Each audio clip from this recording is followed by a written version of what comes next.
There was a second there I was not sure all of that was coming back. It was like, this has been black for a little longer than it should have been. Can't get here. Welcome to 2026. Are we ready for 2026? The Noid apparently isn't. That thing Noid. The Noid was that a pizza commercial? Yeah, it's Domino's. It was Domino's? Okay. Yeah. And how is it that you got yourself annoyed? I don't know. It made an appearance in your gas cap as a blazer, remember? I do remember that. Yeah. That's like a collector's item. It might be. So is trash. No, it should be. Domino's had to pull the entire Noid advertising over something years ago. Huh. Well, there you go. Well, I'll be sure to steal it in a couple weeks when I see it. Nice. Okay. So since this is our first show of the year, sorry, all the things here not happy right now. What did you guys all do, McTaggart? Did you have a good Christmas and New Year's and all the things? Yeah, I mean, I'm still alive. Obviously, everybody's been happy. It was a good year. Our usual thing. We have two family events, one on Christmas Eve and Christmas Day. Just kind of played it safe and played it quiet this year. Really, outside of getting my father-in-law a new sound system for his truck, not really much to report. We just kind of played low. Nice. So you didn't get anything mind-blowing for Christmas? No, the thing is that I've used up all my Christmas credits over the last year and then into the future. Plus, we did a thing. I'll go ahead and lay it out. Probably a week or two before Christmas, we attempted to unload my daily driver by throwing it on a car trailer, hauling it 2 states away, and trying to trade it. and we were 9/10 the way done with the deal before we realized that the banks this particular dealership used are hot garbage. And at the last possible second, it became clear that the deal was not going to happen, so we had to haul the damn thing right back home. Ugh. Which kind of soured my mood for the holidays entirely. I've been kind of annoyed the whole time. It is what it is. Also, how about you, Wickman? Did you have a great holiday? After a week before Christmas, rolling my ankle and believing I have a tear in one of the ligaments in my foot, I haven't been working. I've just been kind of laid up at home. Did go to my mother-in-law's for Christmas and lost the transmission in the Suburban. Drove it down there, so I am missing overdrive and fourth gear, even though I did drive it 2.5 hours back home.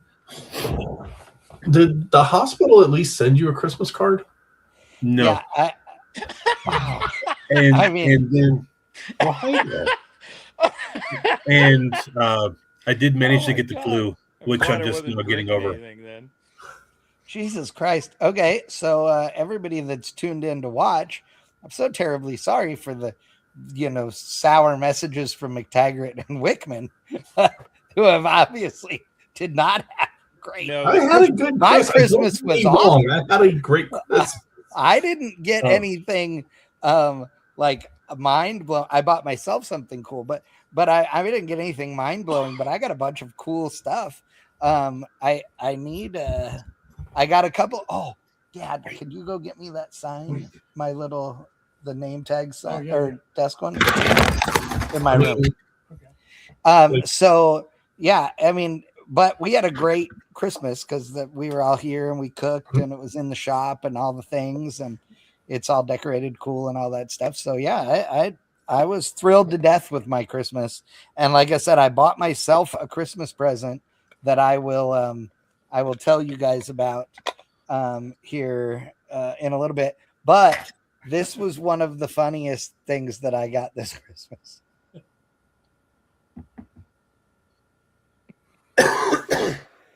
I love this.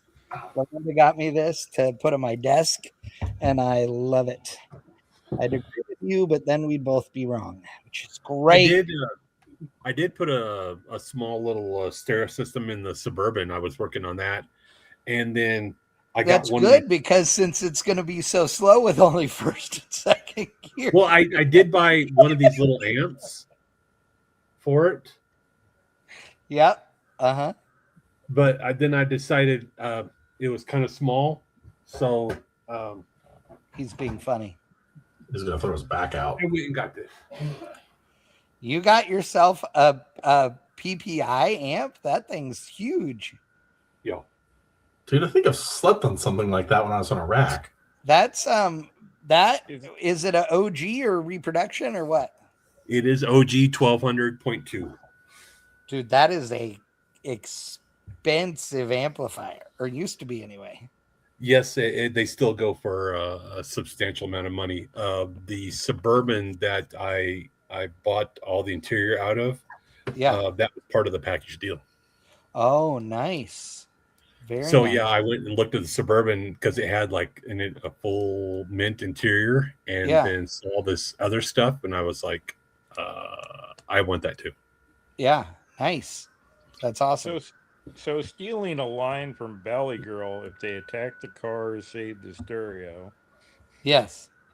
Yeah. So I'll have an amplifier. How about you, Crosby? How was your? I already know the answer, but how was your holiday? Rather relaxing.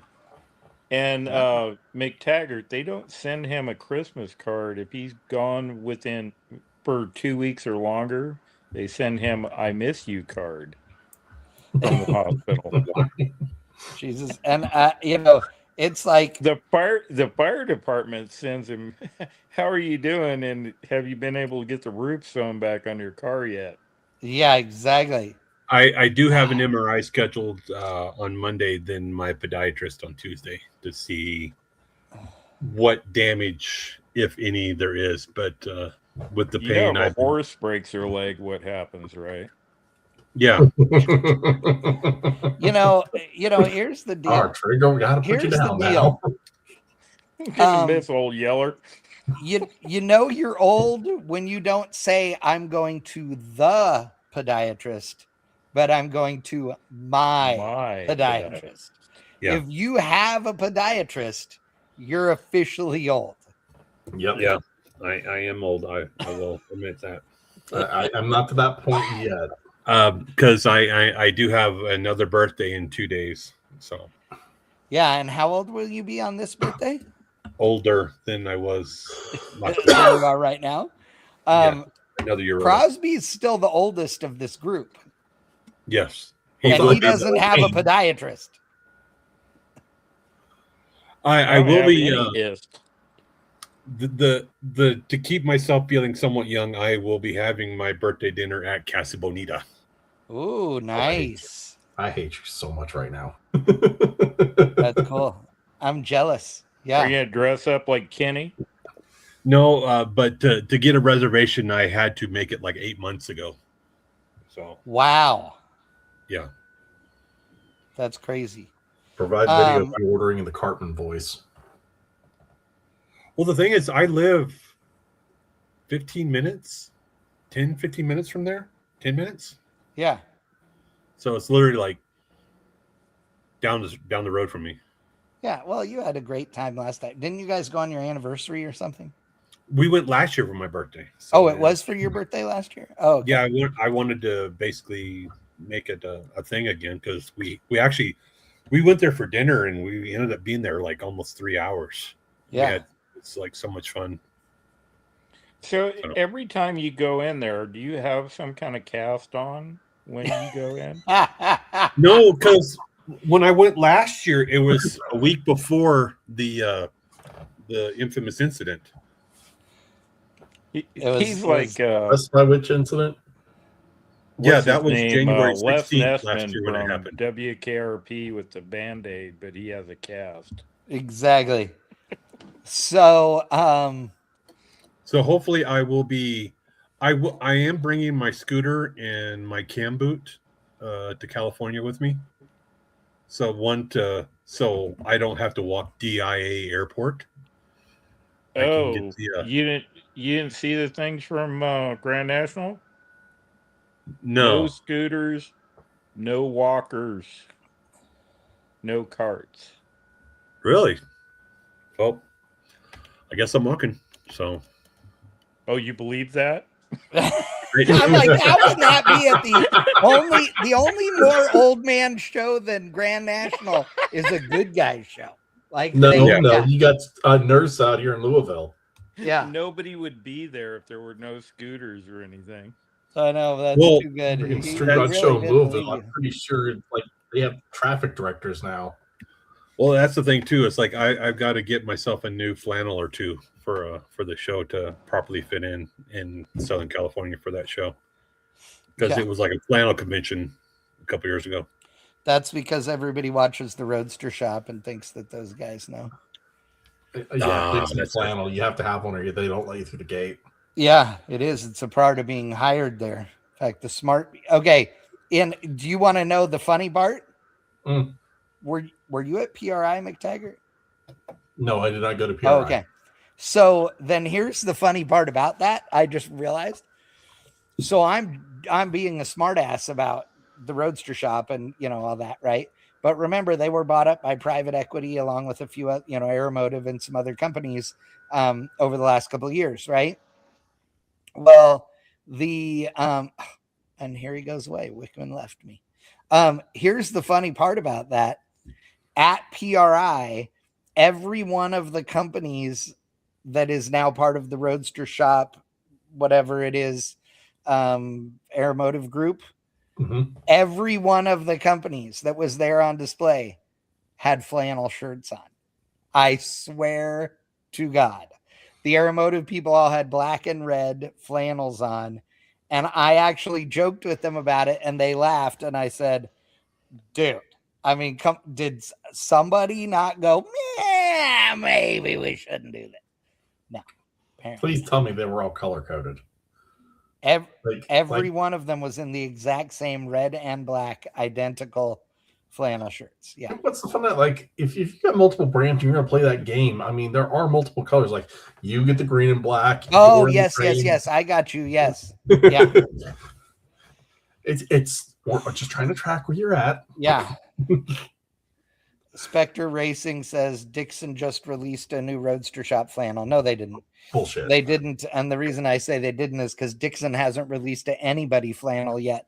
They've just convinced companies to be dumb enough to write a check for them to happen to make a shirt with your color on it. Who cares? I mean, oh my God, do you know how many Dixon Bang Shift flannels there are? Literally hundreds of them, right? Because red, white, and black are our colors. There's a million. They literally have a Roadster Shop one that has their tag and everything. Yeah, it has their tag. That's the only. It has the tiny little thing on the pocket and inside the label. Otherwise, it's just another Dixon shirt. I mean, come on. Yeah.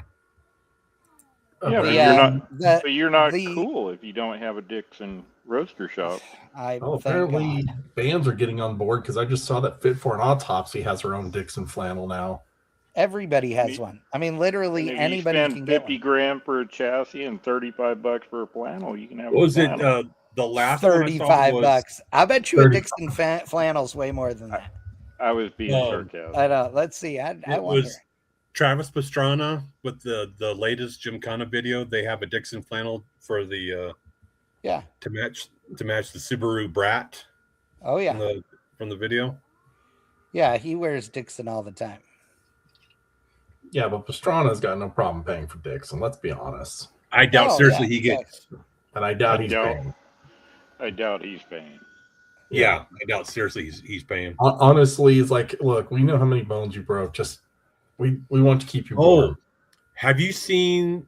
It was a couple weeks ago. They released a full body X-ray of Travis Pastrana. Yes, that nuts. He's broken so many bones. It's insane. It's like Evel Knievel type, 142, something like that. I think it's 140s. Yeah, he's basically done in half the bones in his body at minimum. Wow. And he's halfway to being robotic. Yeah. Well, he's not going to be able to walk in probably about 10 years. So I'm just thinking how bad it is every time the weather starts getting cold for him. Right. Honestly, well, dude, but also remember that every one of those breaks was treated by, except maybe his first couple, were treated by the very best surgeons and medical orthopedic specialists. But homeboy almost pulled his spine out of his pelvis twice. As I understand it. Yeah. I have strained that, and in the right temperature, I'm damn near immobile. Yeah. Well, any type of barometric pressure change for me is unbelievably painful. See, Wickham, though, you keep it up, though, you can catch up with Pastrana. All I need is a motorcycle. Hey, speaking of motorcycles, you let me ride that one you just dropped off at Mangus when I come out and it's not his. You talk to McGregor about that. You still let me ride the customer motorcycle? Oh, hell no. Yeah, I'm sure McGregor here's the deal, Wickman. Not one human being on earth who knows you would recommend that you get on a motorcycle. And I think we could all agree on that. So if your wife were ever to say, hey, honey, I bought you a thing with two wheels, bicycle, motorcycle, scooter, mini bike, anything, dude, sign this before you get on it. Yeah. She has paid up the big time training wheels using life insurance at that point. And we'll be good. Yeah. Spectre says Slayer, Iron Maiden, Metallica, Holly, Summit, Megadeth, MSD, and VP have their own version of flannel from Dixon. So does literally Doc's Motorcycle Shop. I'm not even making that. There's 86 million different people that do it. It's not a thing. It's not a big deal thing. Anybody that writes the check can get one. So, And I'm not saying they're not nice flannels or whatever, but come on. I don't know. It just seems like of all the, have you legit run out of cool apparel ideas that you decide that's what you got to do is I don't know, whatever. You know What's what's old is new. crazy is there's a couple of stores here in Colorado. One's called Murdoch's, the other one's called Big R, and it's like country western type apparel. But the flannels they have, I will wear those over like any Dixon flannel just because one, they're warm, and two, I think they're a lot cooler. So Yeah. Fashion Okay. advice. Well, speaking of And cooler, we're not bashing on Dixon, by the way. No, we're not. Oh no, honestly. yeah, like I said, they make a Yeah. perfectly fine piece of it's clothing. I got not my flavor. issue. Yeah. Well, and I'm not even saying it's not my flavor. I'm just saying that I think it's funny that, like I said, Somebody you've run thinks out it's of you have special. literally run out of things when you're like, man, you know what? I think we need to have a famous flannel company make us a flannel like all the other flannels, but just with our colors. Okay. Yeah, but the black's on the other side of the red. I will give you the example. Yeah, the black's on the other side of the red. That's great. I'll give you an example. So here's what we're going to talk about tonight, even though we're like way late, is Dream Tools and Shop Equipment 2026. Okay. What do we want? What are we getting? What would we get if we won the lottery, et cetera, and some other questions. And I'm going to work on, I'll lead you all through this, but I think of the Dixon flannel the same that you have customed for your company. I think of it roughly as the same as me going to Snap-on and then having them make Bang Shift labeled end wrenches, to charge extra for. I don't get why anybody would do that, but yeah. So what is your goal tool this year? Well, I already bought one. I bought it before the end of the year, but it's just coming in now. I got a couple of parts today, or a couple of the boxes today, and I think the main unit comes on Friday. But I bought myself a 3D printer. So, cool. Yeah, I bought myself a Bamboo Labs with the material handling system and the whole deal. They're very reasonably priced. I've never used a 3D printer. I've been around them and I know people that have them and all those things. But I know that there are lots of times where I could have used one to make things that I have either bought or made with way more effort or what have you. What is that? Little grenade. It is a hand grenade bell stem cap. Oh yeah, it's 3D printed. Yeah, Clint got a 3D printer and has been making all kinds of random shit. Awesome. See, because the cool thing is, dude, you can make emblems and knobs and brackets and clips and all these kinds of things. I mean, there's millions and millions and millions literally of things that you can get free plans for that are useful things. But then there's also stuff where you're like, okay, I want a plate, like for example, in the Suburban, I bought some ABS plastic so I can make some filler panels where I've taken a component out of the console and I want to make it a panel that's got power ports or something in it, right? Using ABS plastic and cutting it down and fitting it and all that stuff is totally doable. And I've done it multiple times before. It'll be no problem. But there are some times where you go, this rectangle is this size. If you want something to register just right or whatever, you could design a part instead and print it on the 3D printer. And now they have all of these different materials that you can use in a 3D printer, at various, strengths. And so you can build some fairly structural, actually very structural parts if you have the right machines. And it's pretty neat. So yeah, so I'm excited to get this thing and start playing with it and see what I can make. Yeah, that's the thing right now. It's like I've got this for the Suburban and just trying to figure out, one, where am I going to put it, and two, how am I going to do it? And so well, and that see, game right now. my Suburban, my OBS Suburban has a new body style, first gen new body style console going in it, that I've trimmed up and cut up and, done all the things to fit it. So that thing normally has, it has one thing that is a tape player. It has, or a CD player, I think it was. And then it's got a thing in the back that was controls for the rear speakers and headphones and whatever. And, stuff that I'm not going to use, but that I do want to put, power ports and everything else in those spots, so yeah, I mean, it's the same as you're talking about, it's those little things that, McTaggart, you did your Is charger. your a square dash or a round dash? Mine's a round dash, unfortunately. Okay. I know, I wish it was a square dash. But McTaggart, on his charger, you put in all those new gauges, that beautiful cluster and all that stuff.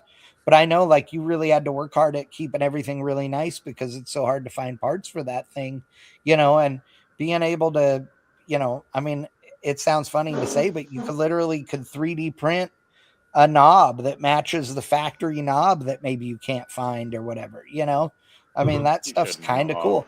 But it even could be as stupid as, okay, I get all these magnetic hooks, right? Because the entire inside of the shop's metal, right?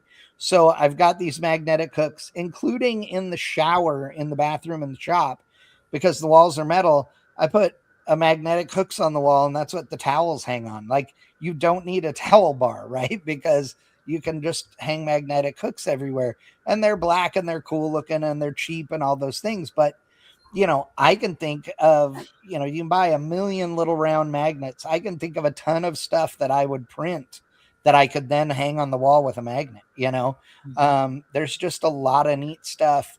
It can be, it can be cool. So Daniel Check is saying, given the chance, we will print the wrong things. Check your text, Chad. So I'm looking at this. Oh yeah, and he's he's laughing about 3D printed valve stem caps that look like little tiny penises. Because everybody that has a 3D printer in the world has printed penises at some point. It seems like so. Yeah, you can get. I mean, there are literally millions of plans for millions of different things to print. I was watching a guy building a CNC plasma table yesterday on a video, and he 3D printed. I can't remember what it's a Piccadilly rail, I think he called it, which is the rail on a gun. Yeah, Piccadilly rail. Yeah, it's the rail on a gun that the scope mounts to. And this guy wanted to use that rail to hold the TIG torch. And so he, used a scope clamp and this and that, but he had to 3D print the Piccadilly rail because it was going to be 3 days before you could get one on Amazon.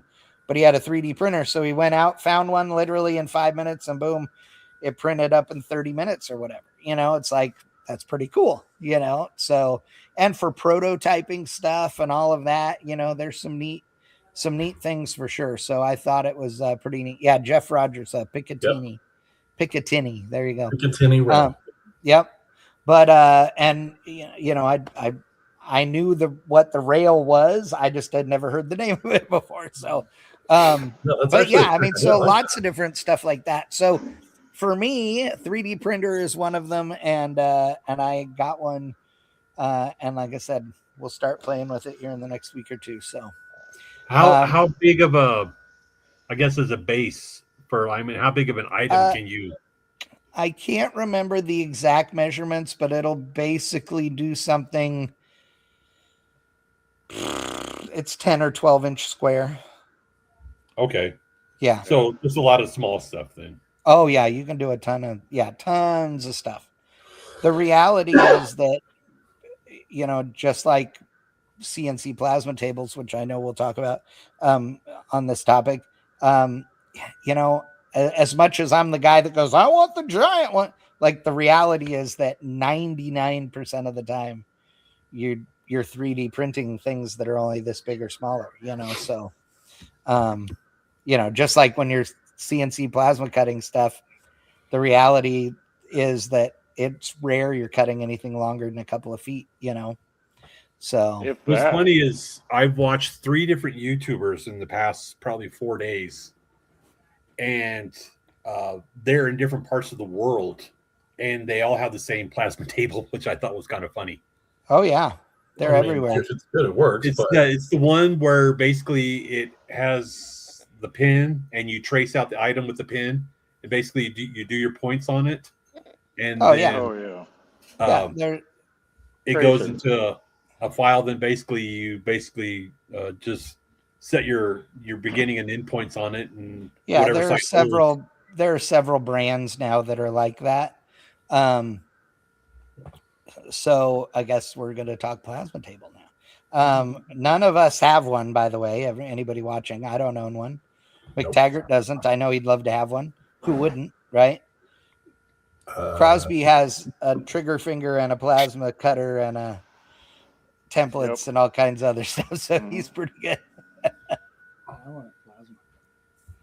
And But that was I have TCI down the street that can pretty much cut anything I want. So That is exactly right as well.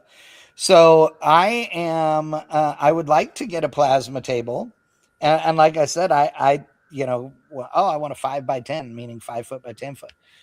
It takes up all this space, all the things. And just being 100% real here. Okay. The only thing I can think seeing of the look on Chad's face when he bought a 5x10 foot sheet of, let's say, 1/4 inch material, and his butthole puckers to where he's constipated for a week. Yeah. Oh yeah. It ain't cheap. That's for sure. Mm. well, that's the thing too. It's no, like but- you could buy a 4x8 sheet, but I mean, in all reality, I mean, how big of a part are you actually cutting? So basically, you could cut that piece Well, down. that's what I was going to say. So let's just say you had a 5x10 table, and you were 3/16 plate you were going to cut to build your own custom frame rails, like Roadster Shop does. Still not long enough. Yeah, it's not long enough. Okay, and Still they have to do them in don't 2 pieces. cut them in pieces that long anyway. Because TCI does. yeah, TCI does. Now you can, make it pick up and start again and, do all the things. And there are ways to do it, right? So there are feed systems. So you can, instead of using 3/16 5x10 sheet, you could use 3/16 12-inch wide. Okay. Strap that's made, custom, at which point you can get those in whatever length you want and make single cuts, for your frame rails. But for your average normal guy, not somebody that owns even a guy that owns a CNC plasma business, because no matter what we think, most people with CNC plasma tables that are making a living doing them are selling teddy bear cutouts and bald eagles and deer and numbers for houses and all these things that are not sexy or exciting, because that's what makes money, right? Because you can sell a jillion of those. So the reality is, even if you were going to build yourself a back half, yeah, exactly. Even if you were going to do a back half kit on something big on a full-size Chevy pickup, you can easily do that with a table that'll do 4 foot long cuts. Like that's no problem, because again, you just really don't need single pieces that big, or you're going to buy mandrel bent rails. You know what I mean? So yeah. And unless you're a full-blown rod shop, I meant, how often are you going to build your own frame? Right. No, exactly. Yep. No, the most likely thing would be like doing, making your own custom patch panels or something like that. Yeah. Right. Yeah. And so there's a lot of different styles of tables. And I remember watching a thing a few years ago, a guy that was building a table that, instead of, because he didn't have room, instead of it sitting in, as a table like this, he built this thing that was up on its side like this. So it looked like that big saw that, you go to Home Depot and they have the big panel saw, the cut sheets of plywood and stuff, right? Where they pull the saw down or push it up, it's vertical. It looked like that, but it was a CNC plasma table. This dude had designed everything up, and it sounds funny, but he had to change a bunch of stuff because of the, gravity trying to go and, this and that. And, what was available stepper motor wise and all this stuff. But ultimately he made this thing to where he could slide a sheet of material in it and it would cut it right there. Now, one of the big challenges for him was that if it was thinner material and it tried to move around, it didn't have gravity to help it hold it down, right? Yeah. And he had this very convoluted way of having to get the material in and clamped so it was at the right distance from the torch head and all those things. Well, nowadays things have gotten even more trick, and you can buy kits to build your own CNC plasma tables from a jillion different places.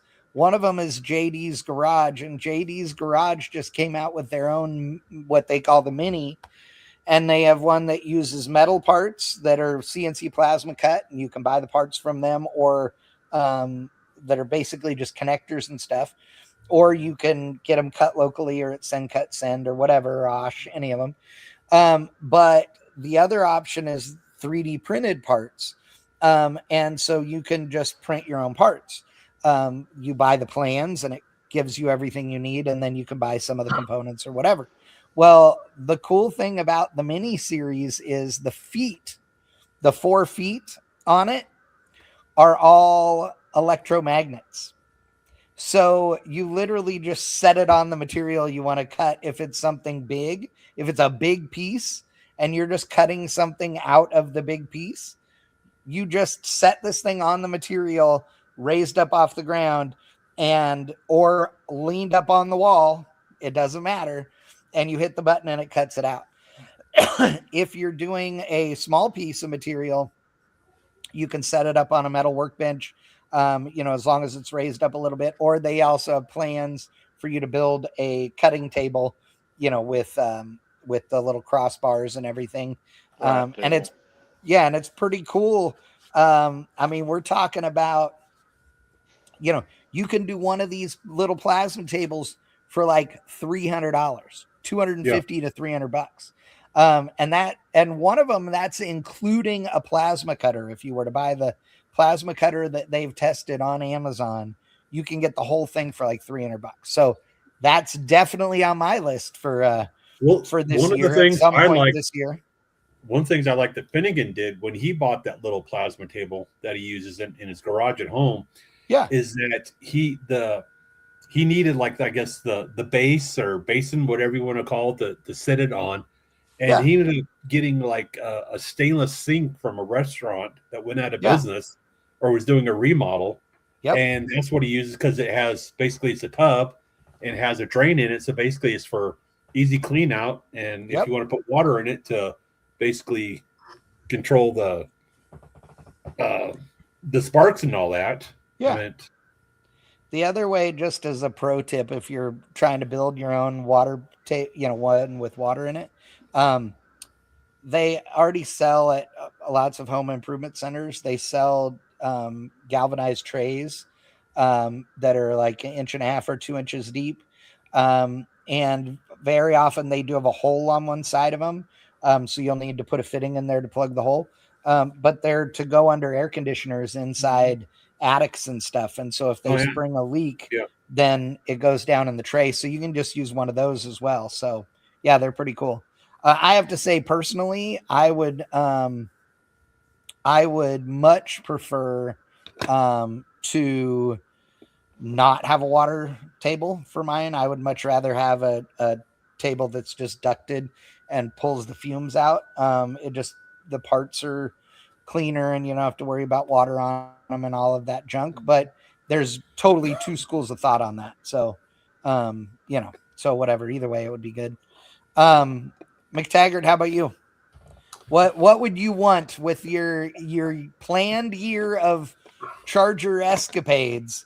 What is a dream tool off the list that you'd want? The dream tool off the list would be the truck to haul the damn thing back and forth across the country at this point. The truck Okay, did well assuming hauling that, the engines, yeah. but you're not hauling that whole car over.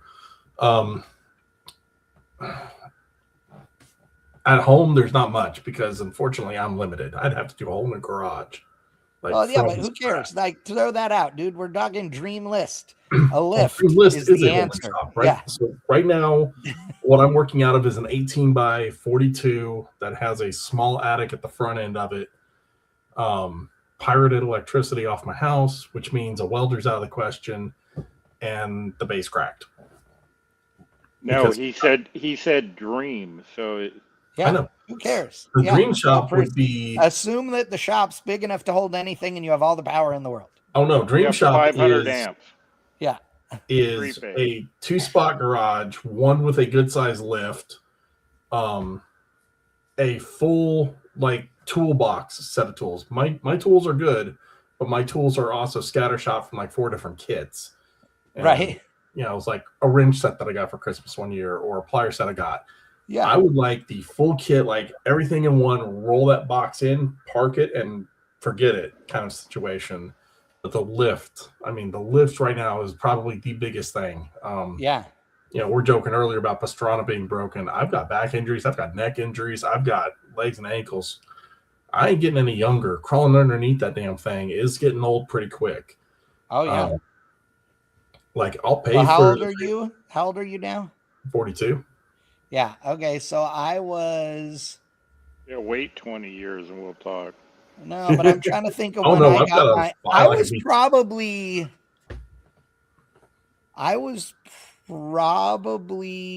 between 40 and 42 before I got my first lift. Mhm. So Crosby knows my first lift. I bought it from a friend. So yeah. Yeah. Yeah. Crosby's And, like, had that's that all it one has for to be. 100 years. Like, just something Mine simple, basic. Mine came from chop cut rebuild Yeah. when they got new Really? lifts. Yep. Damn. That's, Okay. that's how I got it. But Yeah, They you gave got it it to used. Starbucks. it's like, Yeah. I don't care. No, like it's I who cares? am your backyard branch. I am the guy who's got tools, but nothing's like anywhere near pro level. Like, Yeah. my dreams garage would have to start from scratch. Hey, that's all good. That's all good. So for but- you, the first big thing would be, like you said, the big toolbox that can hold everything Mhm. and everything that goes together, so you actually have a complete set. Like of all the tools. Yeah. like I've got a box about that size, but it is just like you open the drawers and you can tell like somebody who was just throwing shit from a yard sale into it. Like, I want the cutout trays. I want, everything in place, that kind of situation. Yeah. I've had that before. You Yeah. know, it's expensive to do that. It always is. But God, is it worth it? You know, How about you, Crosby? What would be and by the way, Stuart Clifton, who runs a shop of his own and builds hot rods and all kinds of fun stuff, says that a bead roller on the dream list for sure. I like that. I approve of that. Oh, yeah. Crosby, you have a bead roller, you have planishing Yeah. hammers, you have a mill, you have a lathe, you have shear, you have a brake, you have welders, plasma cutters, grinders, a lift. So what's a tubing bender? So what is the thing that is a Crosby dream tool that you don't already have? 2 things. Oh, okay. And I'm getting both of them this year, by the way. Oh. No matter what, beg, borrow, plead, steal, whatever. Yeah. A cold saw. Oh, yes. Which I've already identified the one I'm going to get. Oh, which one are you getting? A friend of mine Evolution, has it. No, it's the German one. Oh, I know the one you're talking about. He bought it when he was doing his house because he did all stainless steel tubing all through. Yeah. So he bought it. That's all he ever used it for.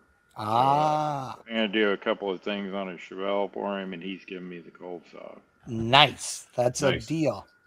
And the other thing is I am going to get a foot-controlled, either Nittler Brothers or Valley bead roller. Ooh, okay. Because you have a bead roller, but it's an It's old just one, isn't it?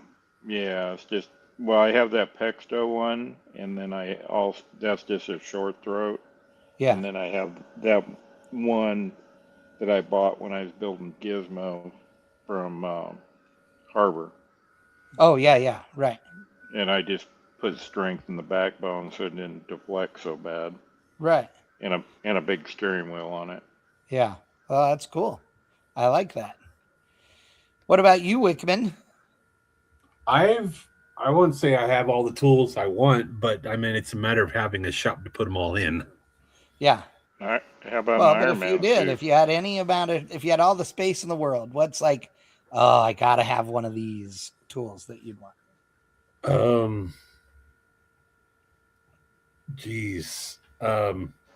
Make sure it's bolted to the floor so it doesn't fall over on you. I was I literally think about to say, yeah, you need a router table to make car stereo stuff, because I know I want one of those. yeah, But at the same time, I feel like you would just lose fingers with one of those. the So CNC router Yeah. table like Doug Bernard uses. yeah, I don't know if you follow Soundman out of oh yeah, he's got a CNC router table that is just I've been following that thing for years, and that's an amazing piece of equipment, in my opinion. oh yeah, Um, with what he does, basically a simple program, and he's able to cut just about make anything on that damn table. oh yeah. Um, but It it's is I mean pretty it's neat. equivalent of a plasma table. Oh yeah, yeah, because it holds 4x8 sheet material. It's a big thing. Yeah. Well, and Um, some of those, like the big fancy ones, have a vacuum table. yeah. So the material sits on a thing that's pulling a vacuum to hold it down so it doesn't start moving around. Because remember, it's not the same as this. I mean, it's exactly the same machine as far as how it moves around, Right. as a CNC plasma table. But the CNC plasma table is never physically touching the material, right? It's the flame is, Yeah. but a router, there's actually a bit physically in there, Yeah. driving itself through wood. So And if it's not held down, that shit's gonna move around. that's the thing too. It's like this was years ago when he changed something on the table, and the table ended up being off like a 64th of an inch on like one leg or something like that, and it literally screwed up everything he was trying to cut. Yeah, And he had to basically go in and start all over, figuring out like just basically planning everything out, making sure his X and Y's were all completely zeroed out. But yeah, he was like pulling out his hair, just trying to figure out why he was just ruining all this material, just trying to do something simple. But well, again, and that's one of the things that's cool about the new technology is that, a DIY CNC plasma table today is as capable as the fanciest plasma tables around 10 years ago, right? They yeah, just keep getting better and better. It's the same thing with the CNC router. So, well, it's just the same all of thing it. with like tools and toolboxes. I mean, it's, Yes. you go into Harbor Freight, and the what they sell there is a quarter of what any tool truck, but you're getting something that's just as good and Exactly. comes with the warranty as well. Yep. Yeah, I mean, it's literally, a it's like game changer for sure. I mean, Um, I've been buying a bunch of the Bauer stuff from Harbor Freight lately, yeah. and Oh I got yeah. a thing today. I kind of puckered a little bit, but I mean, it was one of their all metal dead blow hammers, and it was like $65 for the hammer. And I'm like, damn, that's kind of pricey. But Yep. again, on a tool truck, that's like $250 for the same hammer. Exactly. Yeah. Well, so it's funny you say that. So I when I the reason that I thought about us talking about this was A, because I had bought the 3D printer, and B, because I had seen this new mini kit for the CNC plasma table, and and then I was watching a video and a guy was talking about not being able to get, all the fancy tools, right? And he was he wasn't whining, but he was kind of whining, right? And he was talking about some of these guys that are on, YouTubers that we all know, like, Carl Fisher, Cornfield Customs, Carter's Auto Restyling, even though, he's as hack as they come, but as far as the look of stuff, but incredibly talented metal shaper. There's so many different, ones out there on YouTube that are shaping metal all the time. Yeah, And like some of Bad them Chad. have like super badass high dollar tools, but other ones have power hammers they've built from old axles and stuff, right? Or in the case of Carl Fisher, like he did everything with, a English wheel that he, traded some work for and then customized and this and that, and other tools he's made until he could get a CNC plasma table. And now he makes tools with his CNC plasma table. So now you can buy DXF files of his tools or buy a kit where they've cut all the pieces out, with his CNC plasma table. And you can do all kinds of different stuff. And so, this guy was complaining about it. And I started thinking about how much easier it is to get tools now than ever before. So, like, one of the other ones I'd like to have, even though it's probably one of the things I have the least amount of use for in my current projects, but is one of Carl Fisher's forming tools. So he has these mini power hammers that work using uh, an air chisel, okay, to power them, just like you would do for a planishing hammer. But you make cheap dies, literally out of mild steel, and you can form any shape you want. And you just run Yeah, you flat just steel through stack this them. thing, and it's just beating the shape into it. It's awesome, Yeah, you just stack the material. Same Yes, same shape. exactly. It's great. And so, it's and if you go to japanscustoms.com, Oh yeah, that's that guy. yeah, that's Carl Fisher. And if you go there, he's out of British Columbia, Canada. Cool dude. I've met him several times. He makes great videos, and does some really cool cars, and really talented kid. And that His profile channel's called machine, Make It Custom. yeah, his YouTube channel, yeah, is Make It Custom. Exactly right. But he has all these different kits for pipe rollers and brakes and finger brake kits, and all these different things. He has a hammer that he designed that he builds for shaping metal. That's a tucking hammer. You can buy his profile machine all made and bolted together and the whole deal, or you can just buy the kit. If you're a Patreon member, so that you're supporting the channel every month for a couple of dollars, literally, like I think the cheapest one is like $3 or $4 a month or something like that. Um, then you have access to all the DXS files for free. That's just the perk of being a channel member, which is pretty awesome. He has a bunch of bead forming stuff. He does a lot of hammer forming on his channel. And it's just cool. He makes his own planishing hammer. There's a lot of really cool stuff. And so, to me, like, a bunch of those things are dream tools that I'd like to have. But if you're not using them all the time, then buying thousands and thousands and thousands of dollars worth of machines is just hard to swallow. So if you can Yeah, buy kits, I mean, but the that's whole cool. deal is if you don't have to have it like tomorrow. Right. I mean, Facebook Marketplace, you can find stuff all the time that That is true too. they're Yeah, not dirt marketplace is cheap, great. but they're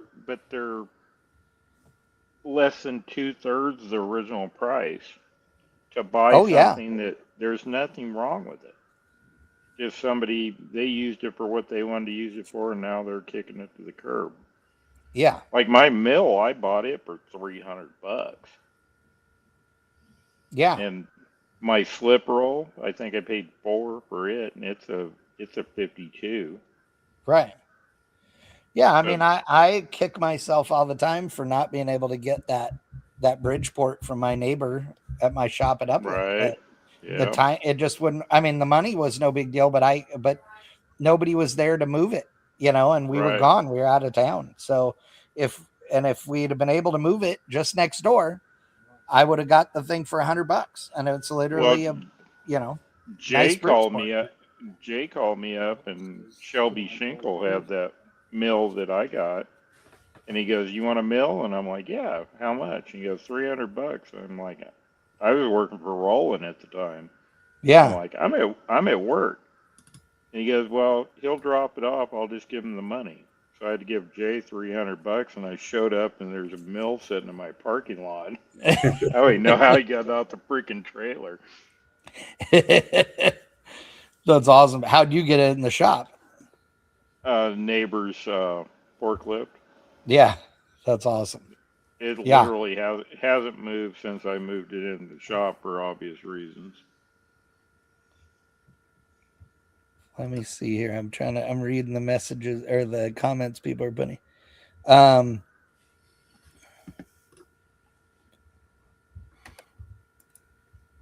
oh, okay. Yeah. So Scott Liggett works in a hot rod shop there in Kearney, Nebraska.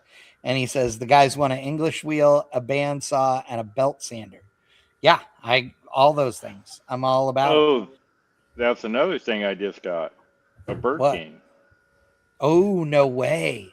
A what? Yeah, I got Bird King sander. A guy Oh, had one out in Redlands for $500. I went out there and it was a 1 inch, but it needs some love. So I got it. I took it all apart and I bought the 2 inch wheels. So it's the small version. So it's only a 42-inch belt, but it's got 2 inch rollers on it. Yeah. So Nice. I just bought 42-inch, 2 inch wide belts, Yeah. which you can order online.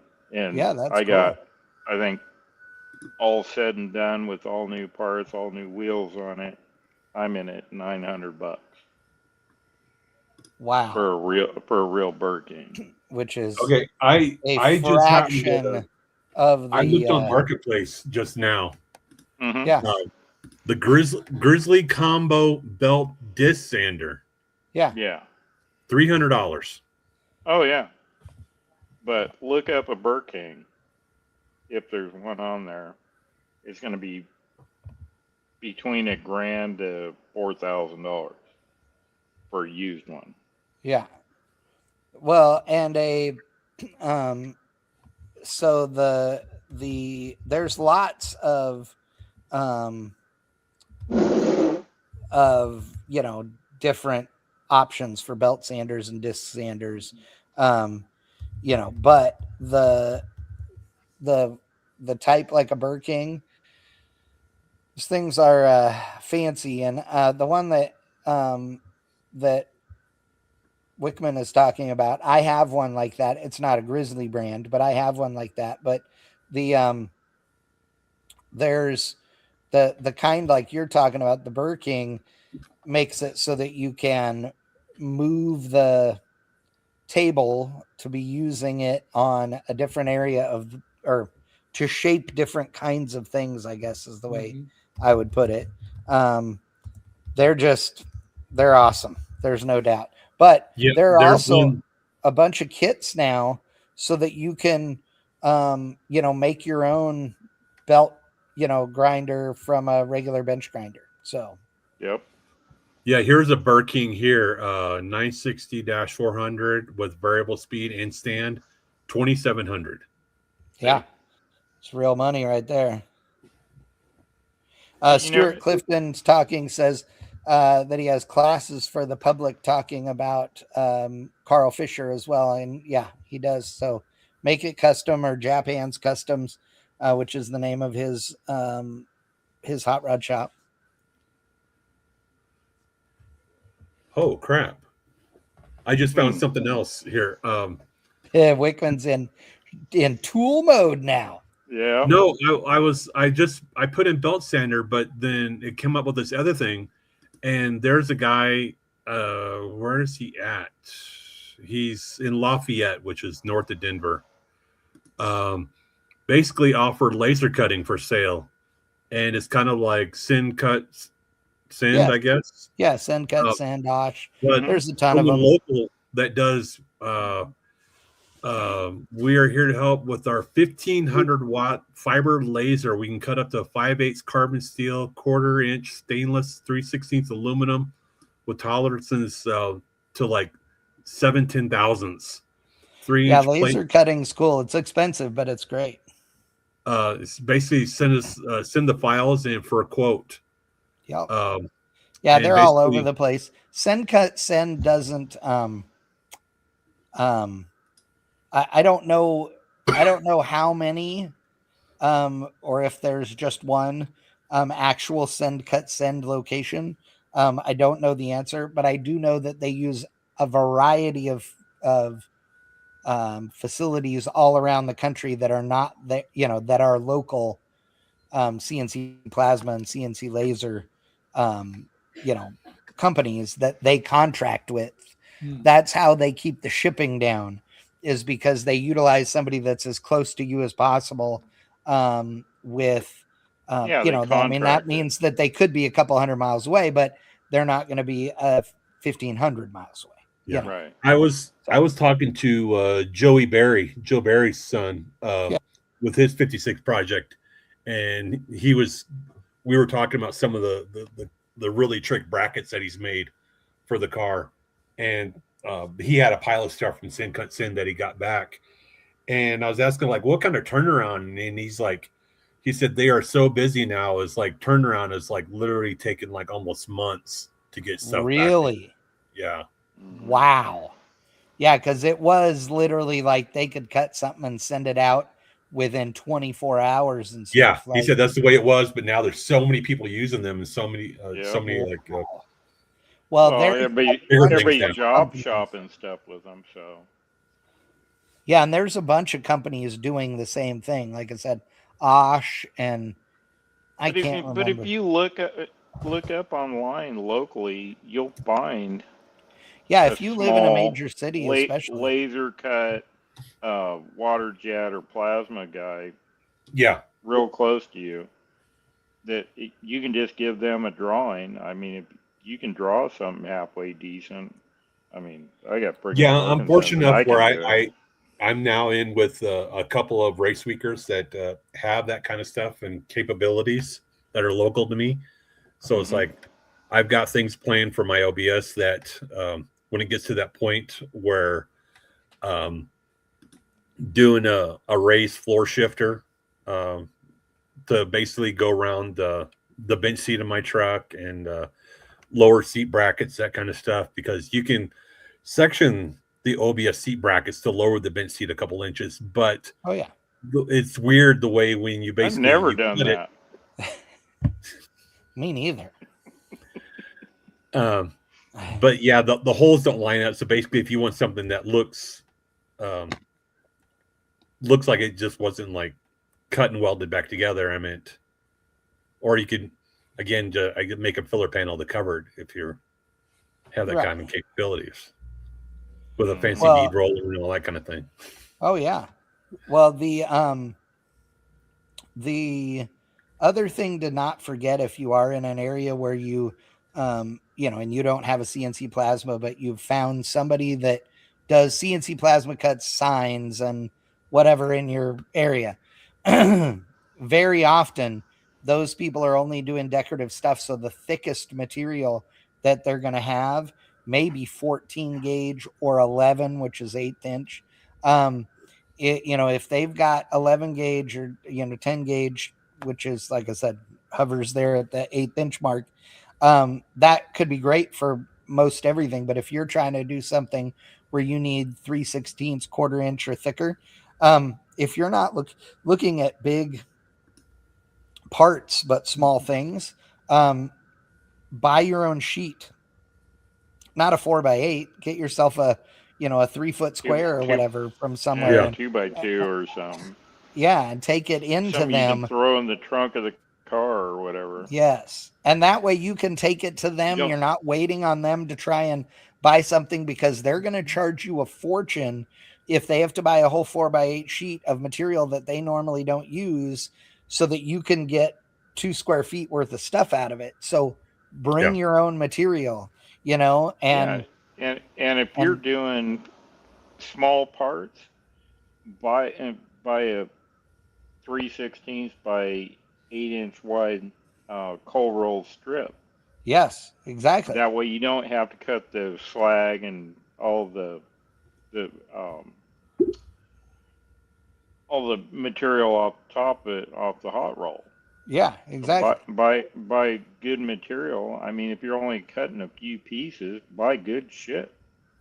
Well, yeah, and if you do have a good place that you found, see what they can get. If you're going to get lots of brackets and stuff, then P&O is what you want, which is pickled and oiled. Yep. And so that material has no mill scale on it. Yeah. Like Crosby's talking about, you got to normally grind that stuff up.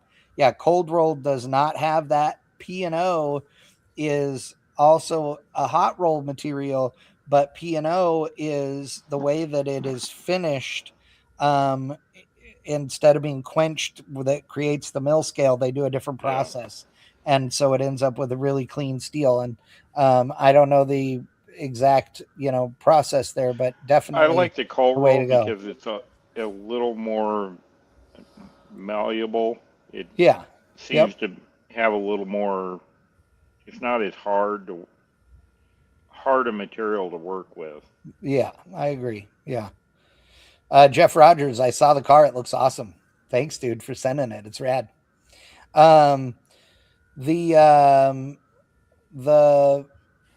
one of the other things that I think is a tool that everybody should have, and I own several, so I don't need one, but is a welder.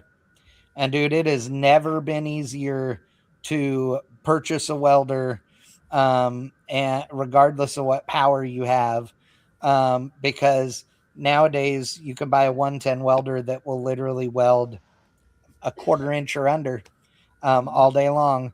Now, I'm not saying in a production environment, but for the average hot rodder, totally fine. And you can buy from Yes Welders and a bunch of other generic ones. You can now buy multi-process welders. So you can get a welder that will do MIG welding with or without gas, and TIG welding and stick welding also. And that's, dude, that's awesome. Coming from somebody who comes from this world, if you're just starting out welding, just buy a simple MIG welder with a bottle and a regulator. Yes. Don't buy a flux core. Oh, no. Don't flux core. No way. Yeah. Unless you're a fence builder, and even then, like I was a fence builder, and I never one time welded a single spot weld with flux core. Thank you very much. I built shields around my welds in the field to make sure they looked like a race car, not some shitty dude building a fence. So that was my deal. Crawford Lee, he got one of those. I'm not saying it's a Temu welder. I forgot what kind of was that he got, but basically inexpensive entry level. Yeah, and he's loved that thing. Yeah, he's been working on it. He's someone that does a lot of welding. Yeah, he's been welding. He's wrapping a whole frame on a Ford Ranger that he is making into a lowrider, mild hopper and stuff. So he's doing a lot of welding. Hey, Taggart, can you weld? No, I have welded one piece of metal in my entire life. Period. Really? Deadly serious. We gotta fix that. You and I need to talk offline, Crosby. There's some things you and I need to discuss. Okay. Welding is fun. Big red brick. My father-in-law that passed away, his garage behind the house still has a lot of tools in it, which I need to get with my brother-in-law and see what my brother-in-law is interested in keeping for himself. But I know he had a couple of I forgot the brand, the one that has the green case. Lindy. Lindy. Is that what it is? Yep. Lindy or Greenlee, either one. Greenlee, that's it. Yeah. Yeah, Okay, they're yeah. both green. They're two different greens, but yes. Yeah. But he has one of those, a 110. I think goes. I think it's a 135 welder, but runs on 110. They're Yeah. for just doing like basic, like Yeah, but here's the thing, dude. Like you say, oh, it's good enough for basic, but the reality is this: like, I own a very large TIG welder. I shouldn't say very large. Well, it is because it's 20 years old, and so it's way bigger than a new TIG welder. But I own a 180 TIG welder, and I own a 135 or whatever it is, or 185 MIG welder. And, you know, both 220 or 240 machines, both Millers. I've had them forever. I bought them brand new. The thing is, if you are welding 1/4 inch material or smaller, unless you are trying to do a single weld 10 feet long without stopping, then that 110 welder will weld When's the that no last problem. time you did that? Yeah, that's what I'm saying. Never. Okay. So right. the reality It doesn't is that you can't. You could weld beyond the you know the capabilities of this machine from a the perspective of how long you're supposed to be, duty cycle, right? How long you're supposed to be welding versus not welding. But the reality is, in a normal scenario, from a guy who literally built fence panels and gates for a living, okay, you're going bzzz, stopping, bzzz, stopping, bzzz, stopping, bzzz, stopping. I mean, that's how it works, right? And you're gonna do that, and then you're gonna have to move, right? Or you're changing something or jigging something or whatever. So a 110 volt, MIG welder with, like Crosby says, a regulator in a bottle, I could build any mild steel chassis on the planet with that. Any of them. Monster truck to a mini bike and everything in between with that welder. And I'm not saying I could do it because I'm Mr. Badass. I'm saying because that's what the welder is capable of. My MIG welder is literally 3 years younger than me. That means it's older than all of you guys. It is. And literally, for many, many, many, many years, it had a micro switch taped to the handle of it. Yep. Working. I know. I've welded with that bastard. I didn't have enough money to buy a new gun. Then when he did, he was like, whoa. Yeah. I remember when you did. It's so yeah, I mean the point is, you don't need what you think you need in a lot of cases. It's like a brake, right? Like, I would love to have a 5 or 6 foot sheet metal brake. The reality is that 4 feet is like bigger than 99.9% of the things you're ever going to need it for. 2 feet is enough, most of the time. Bead rollers, all those things, right? No, you're not building. Yeah, there's Crosby's right there. You're not building a floor pan from one giant piece of material. That's just not happening. If you are, you're a dumbass because you're doing it wrong. Exactly. So it doesn't make you're not going to make an entire quarter panel in your garage. You're not. And I know you're not, because all the metal shapers I know that are super badass dudes are not doing that. So you're not going to. I got to do all the tin work in this thing, and the biggest panel in there is probably going to be 2 foot by 2 foot. Yeah, exactly. Crosby knows who he is. There's a guy by the name of Ben Wood. He worked for Jesse James Monster Garage for umpteen years. Yeah. And he just started a YouTube channel a couple weeks ago. And he's used his 27 years of working for Discovery to basically start doing his YouTube stuff. And he basically made entire firewall for a 61 Cadillac in his garage using basically just hand tools and a short throw bead roller. And it came out phenomenal. Well, when I built the hood for the Ridetech 33, I did that with a piece of cardboard tubing to roll it because I didn't have my roller yet. Yeah. To What is to his roll. channel, Wickman? Phoenix Fab, I think. No, it's funny that um that like Crosby's talking about using, a cardboard tube or whatever. Uh, you'll have to send me a link to it, Wickman, because I don't see it. But anyway, Crosby's talking about using a cardboard tube or whatever. A pipe vise or a pipe anvil, sorry, is one of the best metal shaping tools you can have.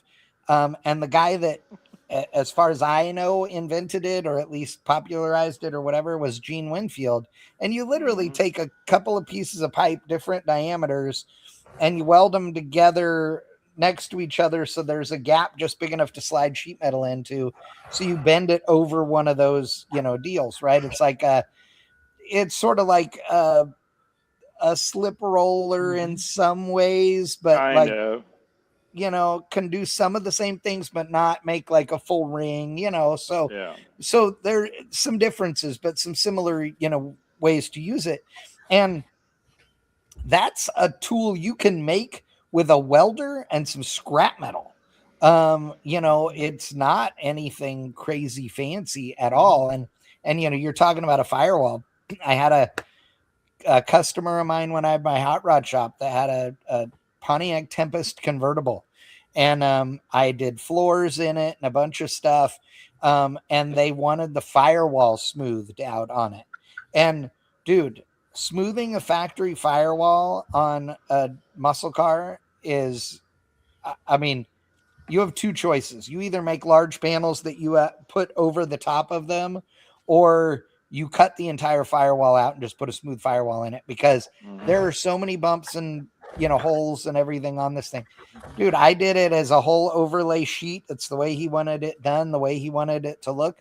Oh my God, the amount of work. And that was just a literally flat, smooth firewall is what he wanted this thing to be. But getting it to tie into the trans tunnel and the, toe boards and all the stuff and make it look like it's supposed to be there, that is no fun. And if you're That going is to a lot play of with work. sheet metal at home, the first thing you go and buy yourself is a shrinker stretcher. Yes, a shrinker Yeah. stretcher. See, And now I just don't have one of play those. with it. That's And on my play with it. list, is a shrinker Yep. and stretcher. Well, who is Those it that made the combination one? Um, Oh, there's a Well, ton of them. Yeah. there's a bunch of them. there's one of them that was like a combination of the two of them, but it shared like the What? same stand. Oh yeah, Just like no, swivel or that's something the like that. common. That's the common Yeah. way for them to be, is that Miller Brothers, they just face the Valley. opposite of each other. Yeah, Use one Yeah. stand, a pedal on each side. Yeah. yeah, Yep. Valley actually has one. I think it's Valley. That you just take the jaw out, put the other jaw in. For yeah. Because I actually shrinker and stretcher. considered getting one of those to in a like a sheet metal brake from Harbor Freight to do the window channels in the C10.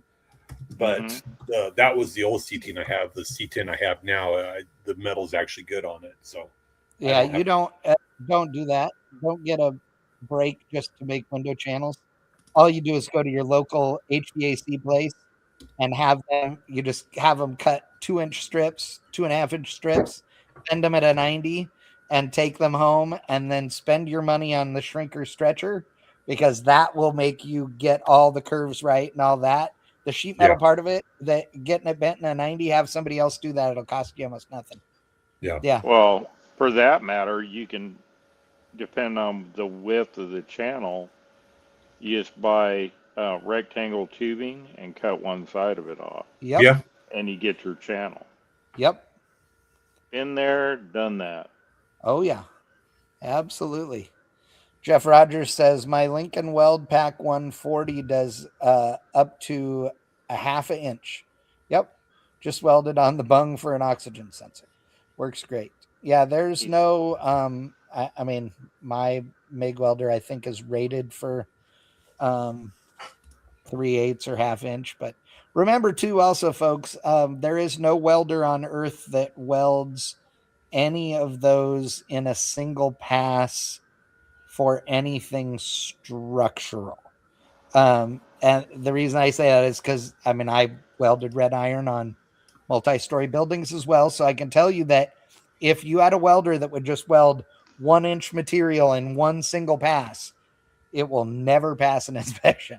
The process is required by by inspection and regulations are multiple passes. And so, I mean, literally, depending on the application of the material and all the things, it could be anywhere from 2 would be rare, 3 would be more normal, could be 5 or more from their passes. So if you're ever around any big iron things in, whether it's a building or a pole outside on a public works project or whatever, look at them and you'll see that they're just rows of welds stacked up to build the fillet.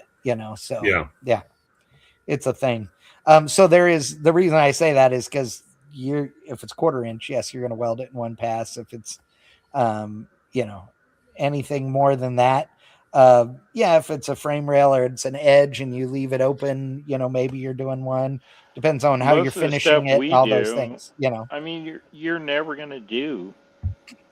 I don't say never, but more than likely, you're not going to do anything over 1/4 inch. Right. I And mean, you need to I can't bevel the crap remember the out of it last time I even to bought weld. material bigger than that. I mean, Yep. yeah. Everything is like 1/8 inch or 3/16. Yes. 3/16 is like the most common, as far as thick material that you're going to use. Again, 1/4 inch I would use for suspension brackets and stuff like that on certain kinds of stuff, right? Street trucks and, a street truck, full size truck. Yeah, I'd make a 4-link bracket out of 1/4 inch material. Sure. But that's going to be like the super heavy duty shit. Like, Yep. I mean, the 4-link in my lifted Chevy pickup was 3/16 gusseted stuff. So, and it didn't seem to care. I mean, at TCI, all the hot rod stuff, I mean, the thickest we used was 7 gauge, was basically 3/16. Yeah. Yep. Yeah, there isn't a professional chassis builder out there that's using anything thicker than that. Off-road stuff, maybe, but Maybe. See that. Yeah. maybe.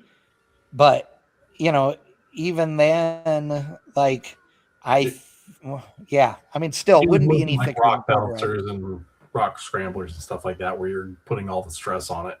Yeah. Yep. But, Most of even that's those all guys. triangulated stuff anyway, so. Yeah. So yeah, so you need a welder for sure. A plasma cutter, obviously I want a plasma table. A plasma cutter can be great, but I would say, okay, let's change directions.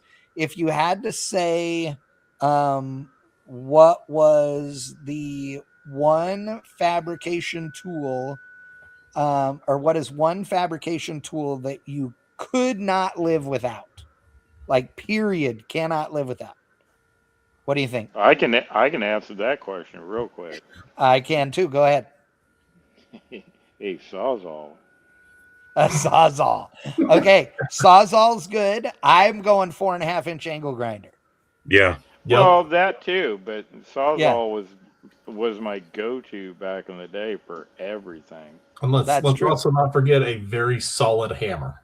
It's underrated. Oh, You're not using that's a true. claw hammer.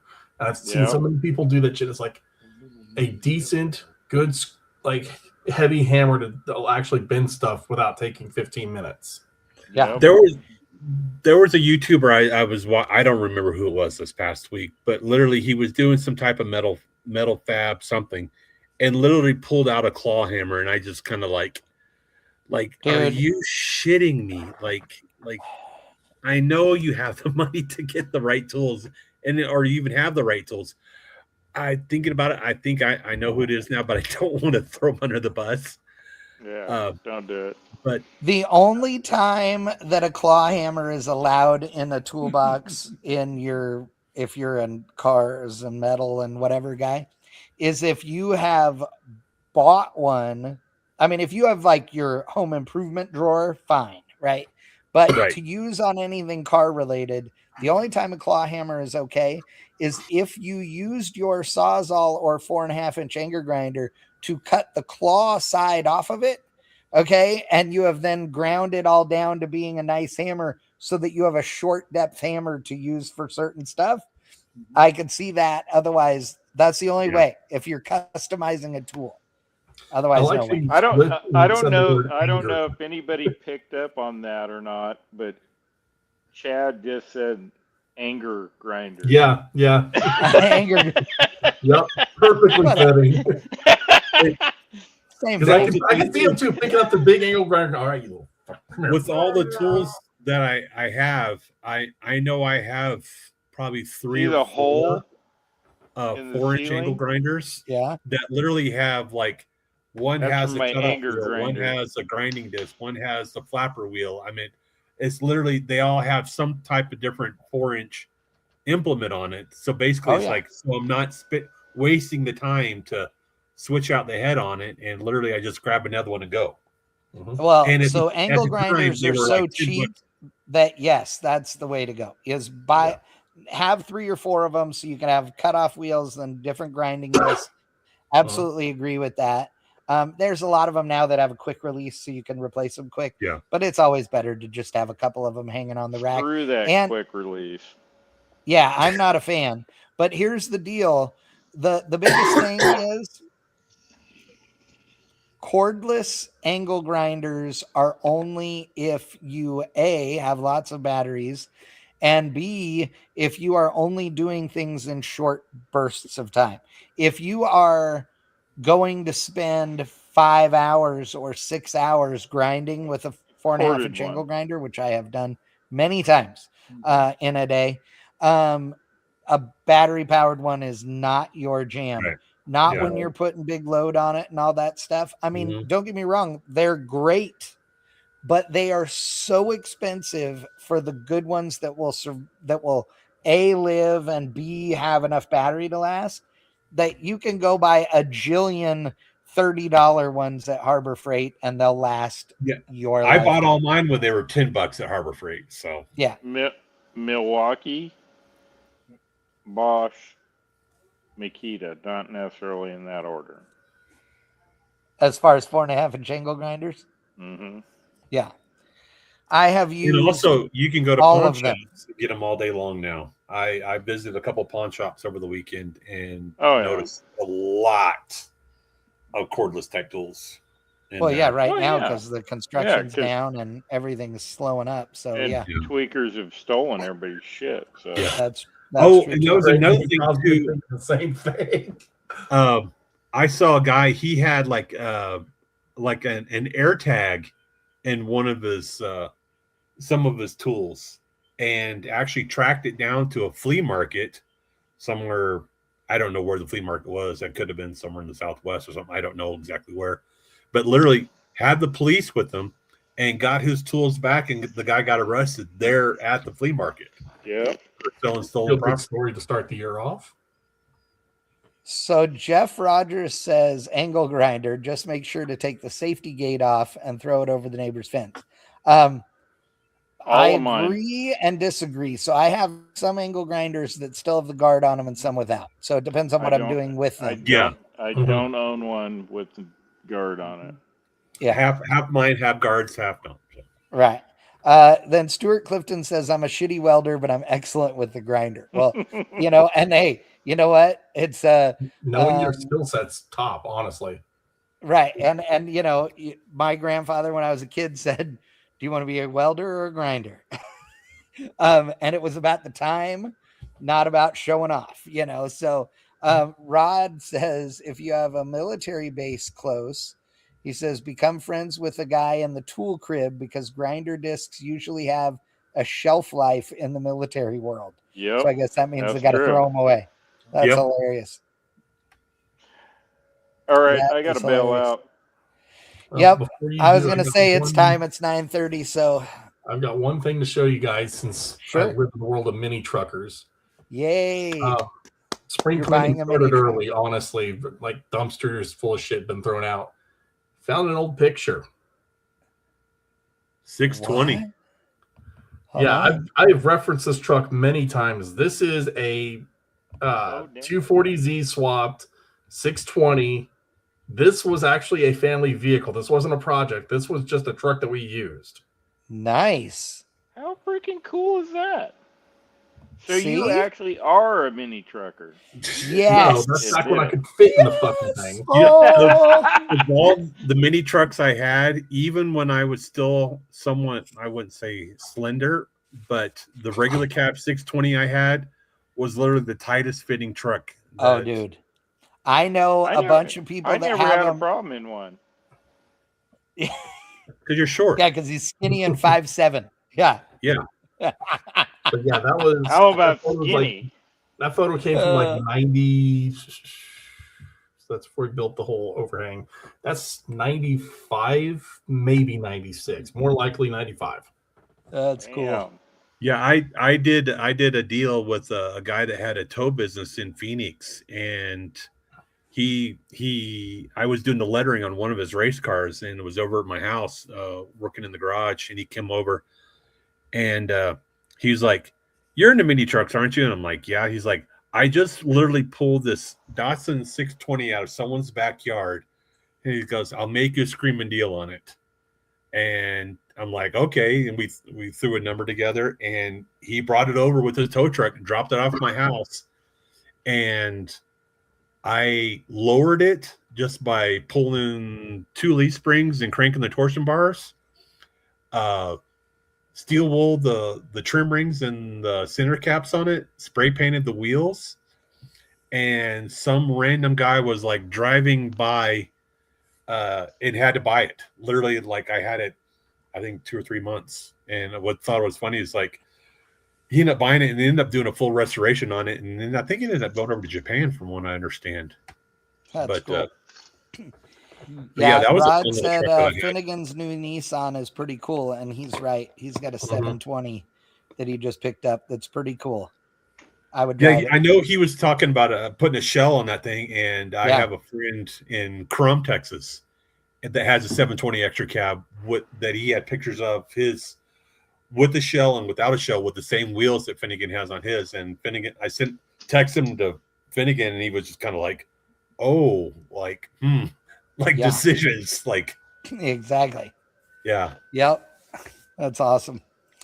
All right, boys. Well, thank you everybody for joining us for the first Power Shift of 2026. Yep. Might as well start it off right, off the rails. So we appreciate you guys. And we will see you in a couple of weeks. We are all going to be at the Grand National Roadster Show in a few weeks. I guess 3 McTaggart's weeks. not going to be. Oh, I thought you were Three, going three to. out of every 4 people will be there. Yes, 3 out of the 4 of us will be there. So, yeah. it's gonna be McTaggart, hit awesome. me up on Messenger. Will do. All But right. yeah, I'm staying out of Ontario this time. I'm going to be staying up north towards the mountains. So I will be in Ontario for one night. That is it. But I'll touch base with you tomorrow or something and fill you in on the plan. okay. Cool. All right. Thanks, boys and girls. Have a lovely evening. Yep. We'll see you Thank all you. next time. See ya. See ya. Yep.